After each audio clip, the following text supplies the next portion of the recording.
ആഗോള രാഷ്ട്രീയ ഭൂപടത്തിൽ ഇന്ന് ഏറ്റവും ശ്രദ്ധേയമായ ഒരു പ്രതിഭാസമാണ് റഷ്യയും ചൈനയും തമ്മിൽ വളർന്നുവരുന്ന തന്ത്രപരമായ പങ്കാളിത്തം. ഏതാനും വർഷങ്ങൾക്ക് മുൻപ് സങ്കല്പിക്കാൻ പോലും കഴിയാത്ത രീതിയിലാണ് ഈ രണ്ട് വൻ ശക്തികൾ ഇന്ന് തോളോട് തോൾ ചേർന്ന് നിൽക്കുന്നത്.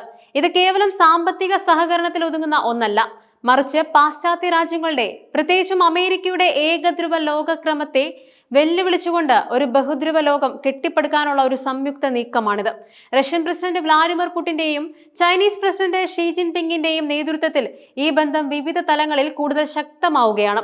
ഇതിന്റെ വിവിധ വശങ്ങളെക്കുറിച്ച് നമുക്ക് ആഴത്തിൽ അറിയേണ്ടിയിരിക്കുന്നു. റഷ്യ ചൈന ബന്ധത്തിന്റെ ഏറ്റവും പ്രധാനപ്പെട്ട തൂണുകളിലൊന്ന് സാമ്പത്തിക സഹകരണമാണ്. പാശ്ചാത്യ രാജ്യങ്ങളുടെ ഉപരോധങ്ങളെ മറികടക്കാൻ ഇരു രാജ്യങ്ങളും ചേർന്ന് ഒരു പുതിയ സാമ്പത്തിക ഘടന രൂപപ്പെടുത്താൻ ശ്രമിക്കുന്നുണ്ട്.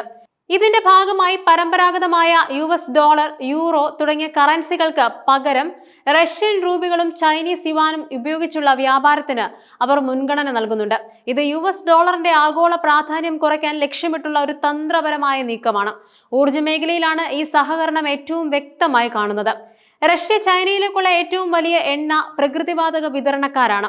റഷ്യയിൽ നിന്നും ചൈനയിലേക്ക് പ്രകൃതിവാതകം എത്തിക്കുന്ന power of Siberia pipe line ഈ പങ്കാളിത്തത്തിന്റെ ഒരു പ്രധാന പ്രതീകമാണ്.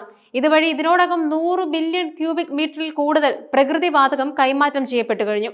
ഇതുകൂടാതെ 2027 ഫാർ ഈസ്റ്റേൺ റൂട്ട് എന്ന പുതിയ പൈപ്പ് ലൈൻ വഴി വാതക വിതരണം വർദ്ധിപ്പിക്കാനും പദ്ധതിയിടുന്നുണ്ട്.